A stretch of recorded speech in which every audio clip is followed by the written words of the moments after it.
إن الحمد لله نحمده ونستعينه ونستغفره ونعوذ بالله من شرور أنفسنا ومن سيئات أعمالنا.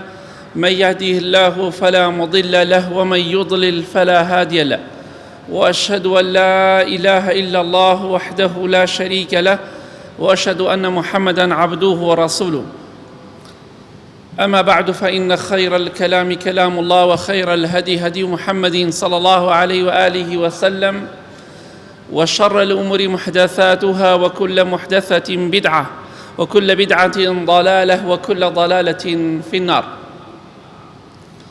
خۆشەویستان، خوای گەورە و میهرەبان و پێغەمبەری خوا صلی الله عليه وسلم ئامۆژگاری زۆری ئێمەیان کردووە کە خۆمان ئامادە بکەین بۆ دوای مردنمان. فەرمانیان بە ئێمە کردووە زۆر بگرین، کەم پێ بکەنین. بۆچی؟ لەبەر ئەوەی ئێمە کۆمەڵێک ناخۆشی و ناڕەحەتی و کۆمەڵێ مووقیفی قورس لە پێشمانەوەیە، و نەبێ ئینسان تەنها ئەوەندە لە پرسیارەکانی ناوگۆڕ نەجاتی بوو ئیتر تەواو. ڕاستەکەی ئەوە مەرحەلەیەکی زۆر مهمە، قورسترین ئیمتیحانە، بەڵام کێشەکانمان زۆرە، بۆیە ناخۆشی و ناڕەحەتی زۆر لە پێشمانەوەیە، دەردەسەری زۆر لە پێشمانەوەی یەکەمیان لە دوای مردنمان دەست پێ ئەکا پرسیارەکانی ناوگۆڕە.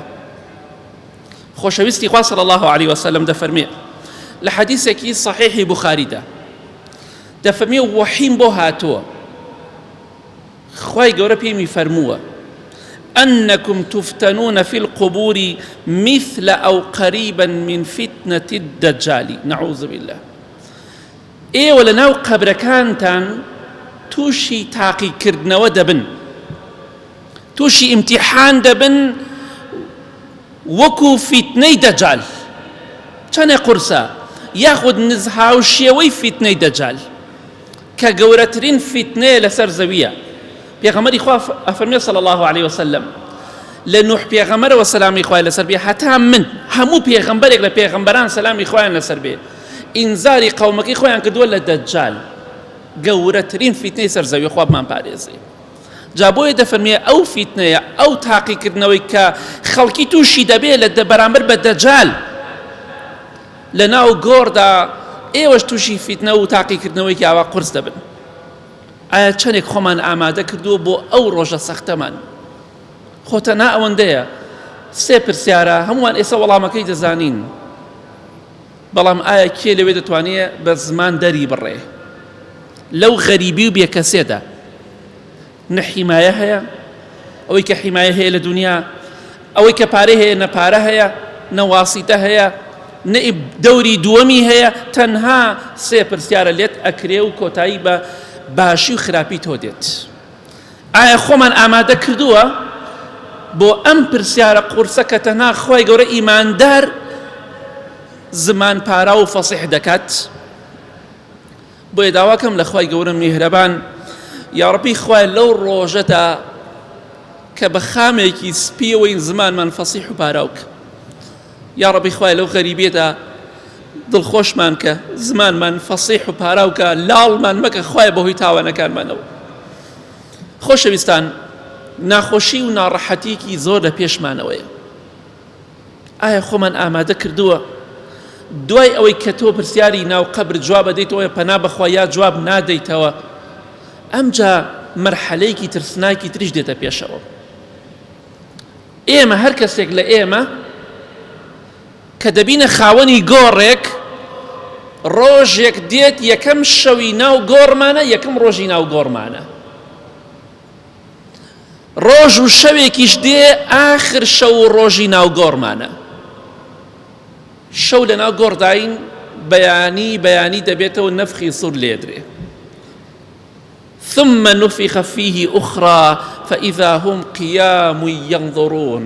خوای گەورە دەفەرمێ کاتێک کە نەفخی سووری دووەم لێدرا، فوکرا بە کڕەنا و بە شەیپوردا، بە فەرمانی خوای ئیسرافیل سەلامی خوای لەسەر بێ، فەرمانی خوای جێبەجێ کرد، فوی کرد بە نەفخی سوورا کە خوای گەورە خۆی دەزانێت چەندێک گەورەی و چۆنە. ئەمجا خوای گەورە دەفەرمێ فەئیذا هوم قیام، ئەمجا لەناو گۆڕەکەمان ئاخر ڕۆژمانە دەرەچینە دەرەوە. چۆن یەکەم ڕۆژ چوونی ناو گۆڕەوە، ڕۆژێکیش دێ دەرئەچینە دەرەوە، بەڵام ئەو کاتە دەڕۆین بۆ ئەوەی پاداشتی چاکەکان و خراپەکانمان وەرگرین. بۆیە ئایا چیمان ئامادە کردووە؟ دەی خوای گەورە دەفەرمێ ئینسانی ڕیباخۆر کە لە گۆڕەکەی دەرەچێ وەکو شێت دەرەچێ، شێت وەکو شێتی لێ دێ، شێت تاوانەکەی لە ناو گۆڕەکەدا باجەکەی داوە، بەڵام کاتێکیش کە لە گۆڕ دەرئەچێ وەکو شێتێک دەرەچێت، وەکو کەسێک دەستی لێوە شێنرابێ. مرۆڤی شێ دەرەچێت دەرەوە قورئانەکە بەرە ڕووی قورئان خوێن بۆ قورئان پێشواسی لێ دەکەن، هەیشە وەکو شێت دەرەچێت، هەیە دەرەچێت دەرەوە لەبەیک اللهم لەبەیکەکە، هەیە گۆرانی ئەڵێ، هەیە تاوانەکە، لەسەر تاوان مردووە. کەواتە ئایا خۆت بۆ ئەو ڕۆژە ئامادە کردووە کە لە گۆڕەکە دەرئەچیتە دەرەوە بەبێ جلوبەرگ، بەبێ پێڵاو، بەبێ هیچ خواردن و خواردنەوەیەک دەرئەچی دەرەوە لە گۆڕێک بەڕوت و قوتی، ئاگات لە هیچ کەسێک نییە، بیل لە مناڵەکەت ناکەیتەوە کوڕەکەم ئیستە لەکوێیە، کچەکەم لەکوێیە، بیر لەوە ناکەیتەوە خێزان و مێردەکەم لەکوێیە، بیر لەوە ناکەیتەوە دایک و باوک و خوشک و براکەم لەکوێیە، تەنها خەمی خۆتە. خۆت بۆ ئەو ڕۆژە ئامادە کردووە؟ پێویستە خۆتی بۆ ئامادەکەی، تەنها بەدڵ نابێ، بە کردەوە دەبێ بیسەلمێنی خۆت بۆ قیامەت ئامادە کردو. ئەو ڕۆژە ناخۆشانە لە پێشمانە، پێویستە خۆمانی بۆ ئامادەکەی. خۆشەویستان، ناخۆشی ناڕەحەتی زۆر لە پێشمانە، تەنها بە پرسیارەکانی ناوگۆڕ کۆتایی نایە، تەنها بە زیندوو بوونەوە کۆتایی نایە. ئەمجا مەرحەلەیەتر دێتە پێشەوە، بەڕاستی محاسبەی خوای گەورەیە. کەسێک لە ئێمە ئێستا بەیانی تاوانبار بێ و مەحکەمەی هەبێ، شەوخەوی لێکەوێ تاوانبار بێ، بەیانی کاکە تۆ یەک لابیتەوە چەنێ حکومت لێی، چی ژیانێکمانێ، چی حاڵێکمانەیە، دەی وەرە لەوانەیە حاکمەکە بتوانی هەنێ درۆ بکەی بەرامبەری فێڵێکی لێ بکەی، لەوانەیە بتوانی ئەگە بەڵگە نەبێت، بەڵام خوای گەورە ئاگاداری ناو دڵتە چیتایە، ناتوانی درۆ بکەی، ناتوانی فڕ و فێڵ بکەی، هەموو شتێک لە بەردەستایە و بەڵگەکان ئامادەیە، بەڵگەی تەواو. بۆیە محاسبەی خوا لە پێشمانە، خوا محاسبەمان دەکات. خۆشەویستی خوا صلی الله عليه وسلم دەیفەرموو اللهم حاسبني حسابا يسيرا، خوای محاسبەی سووکم بکەی. ئەی تۆ دەڵێ من چیم کردووە؟ یعنی تۆ لە پێغەمبەری خوا صلی الله عليه وسلم بە تەقواتری وا ناترسی لە محاسبەی خوا؟ خۆشەویستی خوا فەرمێ صلی الله عليه وسلم لە حەدیثێکی صحیح بخاریە، وليس أحد يناقش الحساب يوم القيامة إلا عذب، وفي رواية مسلم وبخاري من نوقش الحساب هلك. سيمد حديث صحيح حكا خۆشەویستی خوا فەرمێ صلی الله عليه وسلم هیچ کەسێک نییە لە قیامەتە خوا مناقەشەی لەگەڵا بکە، بۆ وات کرد، بۆ ئەمەت کرد، بۆ ئەمەت کرد، بۆ ئەمەت کرد، ئیلا خوا عەزابی ئەدە، ئیلا بە هیلاک دەچێ. ئەی ئەگەر من و تۆ لەو کەسانە بین مناقەشەمان لەگەڵا کرا، خۆ تاوانەکان هەمووی تۆمار کراوە. من نوقش الحساب عذب وهلك، هیلاک بە هیلاک دەچێ و لەگەڵەوەشا خوا عەزابی ئەدە. بەڵام ئەوەی کە خوای گەورە محاسبەیەکی سووکی دەکا، بێگومان ئەو کەسە ڕزگاری بووە. خوا لەو کەسانەمان بگێڕێ. بۆیە خۆشەویستان، ڕۆژێک دێت ئەو تاوانانەی کە کردومانەوە تۆبەمان لێ نەکردووە، خوا لێمان خۆش نەبووە، ڕۆژێک دێت لە مەلەفەکەی خۆمانە دەیبینین. جا بۆیە ئێمە هەر کەسێک لە ئێمە کتابێکی خۆمان دەنووسینەوە، ژیانی خۆمان دەنووسینەوە، بابە جۆرێک بینووسینەوە، لە ڕۆژی قیامەتە شەرمەزارمان نەکا لای خوای گەورە. خۆیەک بە گەورەی و دەسەڵاتی خۆی بڕیاردەر تەنها خۆیەتی، محاسبەی من و تۆکە. جا ئەگەر مشت و مڕمان لەگەڵا بکە خوای گەورە، مناقەشەمان لەگەڵا بکە، بەخوا عەزابمانەدا، بەخوا تیا ئەچین، هیچ کەسێکیش ناتوانێت دیفاعمان لێ بکە. کەواتە بزانە تاوان دەکەی ئەمڕۆ، زینا دەکەی، خەڵکی دەکوژی، ڕیبا دەخۆی، حرام دەخۆی، غەش دەکەی، خیانەت دەکەی، ڕۆژێک دێت محاسبە دەکری لەسەری بەخوا. خۆت ئامادە کردووە بۆ محاسبەی خوا؟ بۆیە کاتێک دەتەوێت تاوان بکەی ئەوەت لەبیر نەچێ ڕۆژێک دێت ئەو تاوانە لە خزمەتی خوادا شەرمەزارت دەکە ئەگەر تۆبەی لێ نەکەی خۆت ئامادەکە. خۆشەویستە ڕۆژێکی قورس و گران لە پێشمانەوەیە، پێویستە خۆمانی بۆ ئامادەکەین بە عیبادەت و بە خواپەرستی و بە چاکە. دوای ئەوەی کە تۆ محاسبەش دەکرێت ئەمجا شتێت دێتە پێشەوە تەرازوی عەدالەتی خوا. پرسیاری ناوگۆڕ و جابدایەوە لە قەبر دەچووی بە خۆشی بە شادی لەژێر سەبەری عەرشی خواشدا بووی، محاسبەی خوش ڕزگارت بوو ئەمجا دەی چاکەکان و خراپەکانی بکێش. خۆشەویستی خوا فەرمێ صلی الله عليه وسلم لە حەدیثێکی صاحیحدا لە ڕۆژی قیامەتە تەرازوی عەدالەتی خوای گەورە دائەنرێ. ئەگەر ئاسمانەکان و زەوی حەوت تەبەقەی ئاسمان و زەوی هەر هەمووی بە ئەستێرە و بە خۆر و بە مانگ و بە هەسارە و بە هەموو شتێکەوە هەمووی بخەیتە یەک تای تەرازوی عەدالەتی خوای گەورە جێ بێتەوە. دوو تایە چاکە و خراپە. جا خۆشبەختی بۆ کەسە چاکەکانی قورسە، بەدبەختی بۆ کەسەیە تاوانەکانی قورسترە. جا خوای گەورە تەرازوویەکی داناوە ئاسمانەکان و زەوی هەمی بڕاتە ناو یەک تایەک و جێ بێتەوە، هێشتا فراوانتریشە. بەڵام لەگەڵ ئەوەشا خوای گەورە دەفەرمێ ونضع الموازين القسط ليوم القيامة فلا تظلم نفس شيئا وإن كان مثقال حبة من خردل أتينا به. عدالت ئەوەیە خوای گەورە تەرازوی عەدالەتی خوای گەورە خۆی دای ئەنێت، هیچ کەسێک زوڵمی لێ ناکرێ. خوای گەورە دەفەرمێ ئەگەر بەقەت تۆوی خەردەلەیە، خەرتەلە کە تۆوێکی وردی هەیە، ئەگەر بەقەت تۆوی خەرتەلەیەک چاکت کردبێ یا خراپەت کردبێ ئێمە ئەتەینا بیها، ئێمە دەیهێنین. ئەو چاکەی کە کردوتە لە دنیادا بۆ خوا لە تەرازوی عەدالەتی خوای گەورەدا دەیبینی، نەک بۆ ڕیا کردبێت. ئەو خراپەی کە کردوتە و تۆبەت لێ نەکردووە خوا لێت خۆش نەبووە، لە ناو ڕۆژێک دێت لە تەرازوی عەدالەتی خوادا دەیبینی دەبێتە مایە شەرمەزاری تۆ. ئەمجا لە حەدیث صحیح داتەوە خوای گەورە بە کابرای تاوانبار دەفەرمێ کە 99 سزی تاوانی هەیە، یەک شایەتمانێکی دەفەرمێ ئوحضر وەزنەکە، ئامادە بە ئێستا چاکە و خراپەکانت دەکێشی. سبحان الله چی موقیفێکە، ئەبێت دڵ لەو کاتات چۆن بێ بوەستە ئێستا چاکە و خراپەکانت بۆ دەکێشین بۆی بڕیاری کۆتایی لەسەر تۆ بدرێ، بە چاوی خۆت ببینی تۆ شایستەی بەهەشتی یا شایستەی دۆزەخی. خوا عەدالەتە، خوا عالم و زانایە تۆ شایستەی کوێی، بەڵام بە چاوی خۆت پیشانت ئەدات.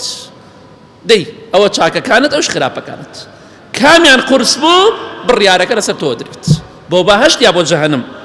جا بۆیە خوای گەورە دەفەرمێ فمن ثقلت موازينه فأولئك هم المفلحون ومن خفت موازينه فأولئك الذين خسروا أنفسهم في جهنم خالدون. ئەوەی چاکەکانی قورس بوو ڕزگاری دەبێ خوای لەو کەسانەمان بگێڕی یا ڕەبی. چەندێ دڵخۆشیە چاکەکانت خراپەکانت باتە ئاسمانە و قورس بێ، ئەوە ڕزگاری دەبێ. خوای گەورە دەفەرمێ هەر کەسێکیش خوای گەورە دەفەرمێ خراپەکانی زۆرتر بوو لە چاکەکانی، گوناهەکانی زۆرتر بوو، ئەوە خەسارەتمەند و دۆڕاوە بۆ ناو جەهەنم دەڕوات. بیهێنە بەرچاوی خۆت چی مەوقیفێکە. ئەوانەمان لە بیر چوو بۆیە ئاگامان لە خۆمان نەماوە هەر پێ دەکەین و گوناه و تاوان دەکەین و هیچ باکمان لە قیامەتمان نییە. ئەوە قیامەتە، ناڕەحەتی زۆری تێدایە، پێویستە خۆتی بۆ ئامادەکەی. یا ڕەبی خوای لە ناخۆشی ناڕەحەتی قیامەتمان پارێزی. یا ڕەبی خوای لەم مەرحەلە ناخۆشانە بەخۆشی و بە دڵخۆشی بە سەلامەتی ڕزگارمان کەی. ئامین ئامین ئامین.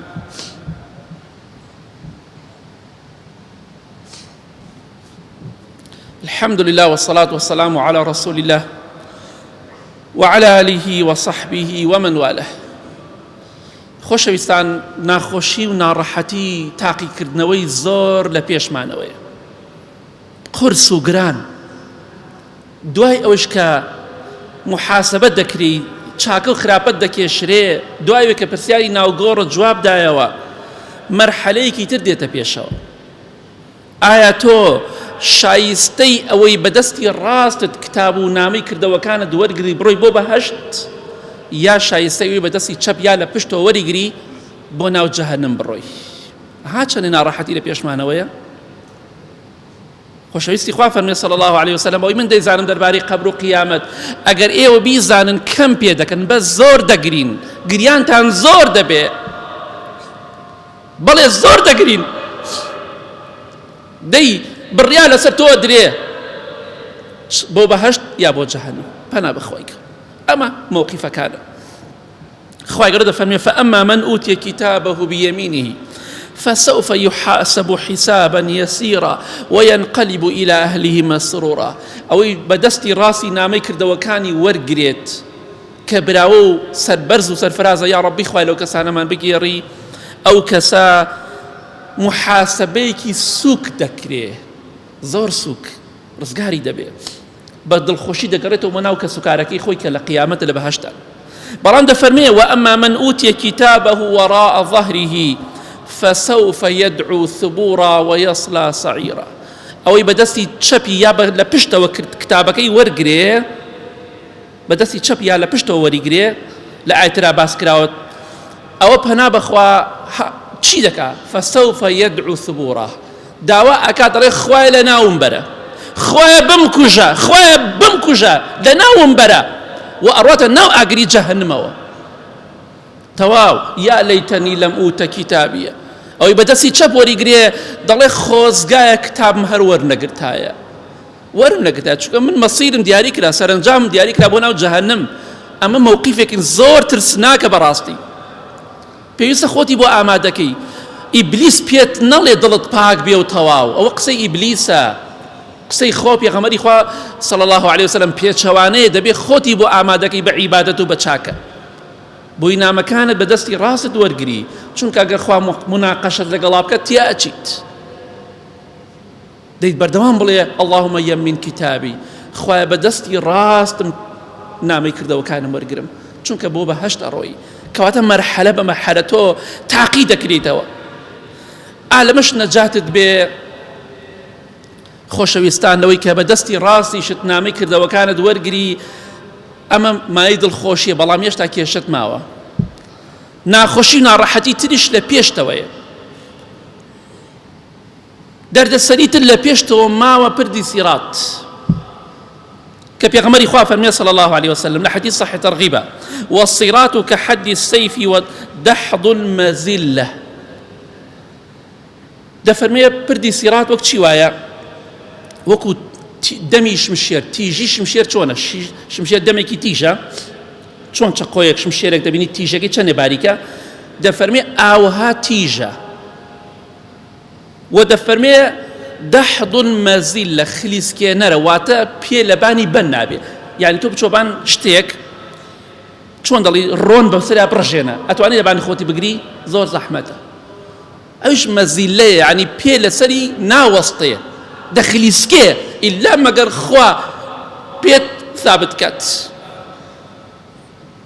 بڕۆ بەسەر پردی سیراتە إمام أبو سعيد خدري رضي الله عنه بكلا صحيح مسلم دعته دفرميه بلغني أن الجسر أدق من الشعرة وأحد من السيف بيم جشتو كواتل بيغمري خو بيجشتو صلى الله عليه وسلم قصي خوينية أما علمي غيبة كجسري بردي سيرات لمو باريك ترى لشمشير ودمي شمشير تيشترى بلام لقلوش أخليس كاني هي أخليس كي لوسا زور لوسا لمعه بەڵام کەسانێک شەیە پێغەمبەری خوا دەفەرمێ صلی الله عليه وسلم تجري بهم أعمالهم کردەوەکانی تۆ دەتبا کردەوەت چاکتر بێ زیکرێ زیاترت کرد بێ ڕکاتێ نوێژ زیاترت کرد بێ چاکێ زیاترت کرد بێ ئاەتێ زیاترت خوێنا بێت زیاتر ئومێدەی ئینشاڵڵا بەسەر پەدەکات تێپەڕی هەیە وەکو چاوتروکاندن دەڕوات ئێت لە حەدیثەکانە چەند جا باسمان کردووە بەڵام گرنگ ئەوەیە بزانین ناڕەحەتی زۆر لە پێشمانە خوای گەورە دەفەرمێ وئین منکم إلا واردها كان على ربك حتما مقضيا ثم ننجي الذين اتقوا ونذر الظالمين فيها جثيا خواهي قرأت فمي هموتان دبي بسر بدي سراطة تيبرم هموتان أو وعدك أو بريارك أخوة داويتي حتمية ومجالي تان يجيب جيدكريا مجالي تداني بسر بدي سراطة بيت تيبري حتى بيغمران سلامي خواهي نسر بيت بۆیە خۆشەویستی خوا فەرمێ صلی الله عليه وسلم هەموو پێغەمبەران سەلامی خوایان لەسەر بێ لەسەر پردی سیرات ئەڵێن اللهم سلم سلم خوایە سەلامەتمان کە چونکە ئەوەی بخلیسکێ بۆ ناو جەهەنم دەڕات بەسەر پردی سیراتە ڕات ئەو پردی سیراتە بەسەر جەهەنمە ڕاکێشراوە ئەوەی بکەوێتە خوارەوە بە ناو ئاگرەیەک سەر بەس خلیسکای تەواو کۆتاییت پێ دێ کەس نییە بتگرێتەوە کەس نییە دەستە بگرێ چکۆ فەرمانی خوایە جا خوای گەورە ئیمانداران و ئەهلی تەقوا ڕزگار ئەکا زاڵمەکان و بێدینەکان و خراپەکارەکانیش بە چۆکات دەکەونە ناو ئاگری دۆزەخە و نقم دەبن تەواو کە کەوتیتە خوارەوە ئیتر دەربازبوون نییە مەگەر خوا ئەو کاتی بتێ بڕیاری دارس کە دەربازت کە کەواتە بزانە پردی سیرات لە پێشمانە پێغەمبەران سەلامی خوایان لەسەر بێ بڵێن خوایە سەلامەتمان گە ئێمە چۆ حاڵبار بێ ئەبێ حاڵی من و تۆی تاوانبار چۆن بێ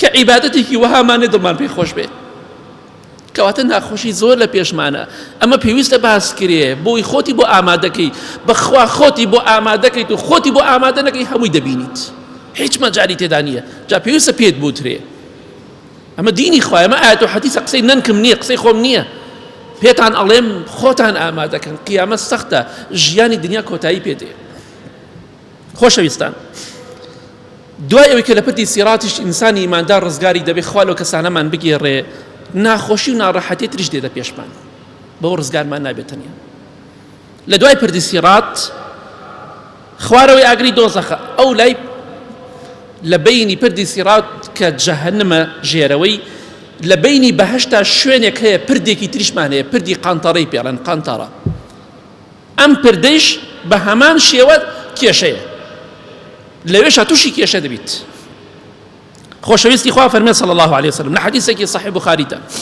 دوای ئەوە کە ئیمانداران لە دۆزەخ ڕزگاریان بوو لە پردی سیرات یا ڕەبی خوا لەو کەسانەمان بگێڕی ئەمجا حەبس دەکرێن سجن دەکرێن دەوەستێنرێن لە شوێنێکدا قەنتەڕەیەکە پردێکە لە بینی بەهەشت و دۆزەخدا واتە لە بینی پردی سیرات و بەهەشتا پردی قەنتەڕەمان هەیە ئیماندارانی ئەهلی بەهەشت هەمووی دەوەستێنرێ پێغەمبەری خوا فەرمێ صلی الله عليه وسلم تۆڵەیان لێ دەکرێتەوە ئەو زڵمانەی کە لە دنیا دەلێکیان کردووە فڵان کەس تۆ بەهەشتیت فڵان کەس تۆش بەهەشتیت بەڵام تۆ ئەوەندە قەرزاری فڵان کەسی بیدەرەوە ئەبێ حەقەکەی لێ بۆ بسێنرێتەوە فڵان کەس تۆ غەیبەتی فڵان کەس کرد تۆ گوێنە بە فڵان کەسدا تۆ زڵمت لە فڵان کەس کرد تۆ ماڵی فڵان کەست خوارد تۆ وات لە فڵان کەس کرد بەهەشتیشن هەردوو لە ئەمیان پلەی بەرزترە بێتەوە ئەویان پلەی نزمترە بێتەوە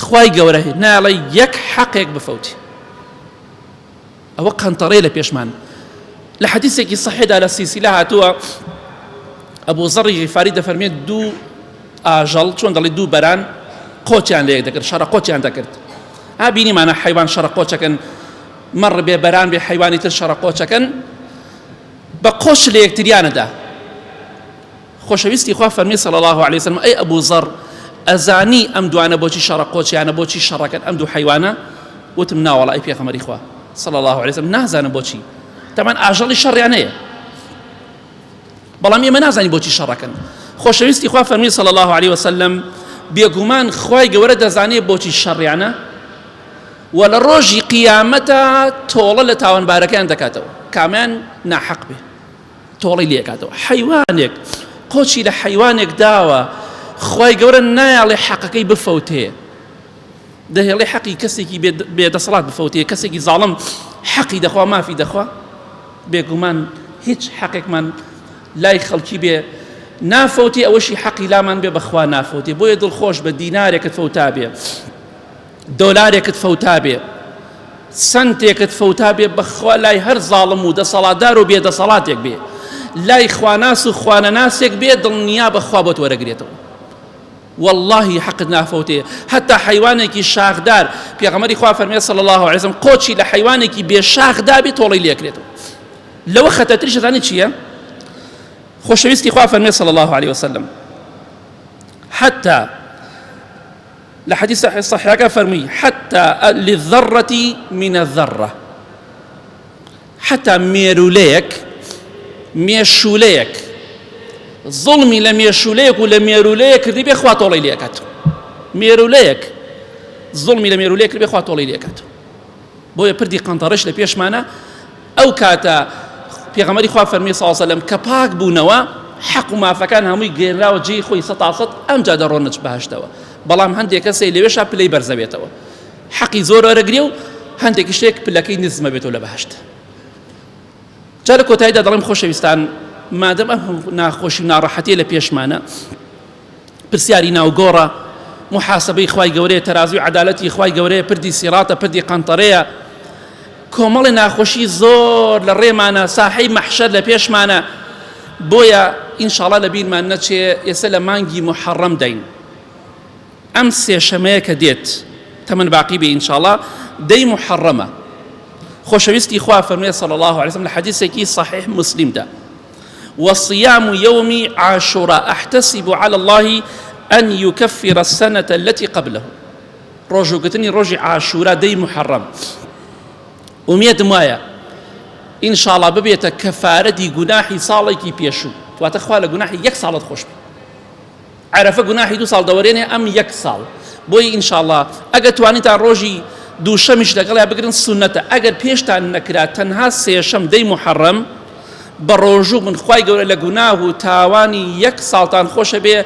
ئینشاءڵڵا ئەو بارسووکیە کە لە خوا لێمان خۆشە بێ بۆ قیامەتمان ئیسفادەی لێکەین.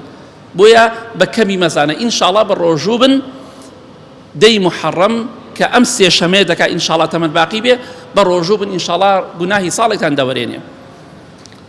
اللهم اغفر للمؤمنين والمؤمنات والمسلمين والمسلمات الأحياء منهم والأموات من أهل السنة والجمعة والجماعات. يا ربي خواه شفای نەخۆشەکان من بدەی بە تایبەتی ئەوانەی داوای دوعای خێریان کردووە. یا ربی خواه هێمنی و ئارامی وڵاتمان بپارێزی. خوایان ئەو مسلمانانش کە لە غەزە ظلم مستەمیان لێ ئەکرێ، یا ربی خوایە سەرکەوتویان کەی. یا ربی خوایە دەستی جوولەکە و زاڵمەکان بشکێنی یا رب العالمین. خوایان هەر کەسێک ظلم لە مسلمان و لە کافریش دەکا، یا ربی خوایە تۆڵەی لێ بکەیتەوە. یا ربی خوایە ئەو مسلمانش لەو ناخۆشی ناڕەحەتیانە ڕزگارکەی. وڵاتی ئێمەش لە شەڕ و ئاژاوە و لە دەستی زاڵمەکان و ستەمکارەکان بە دوورکەی. یا ربی خوایە ئاخرمان بەخێر بگێڕی، لە ناخۆشیەکانی ڕۆژی قیامەت ڕزگارمان کەی.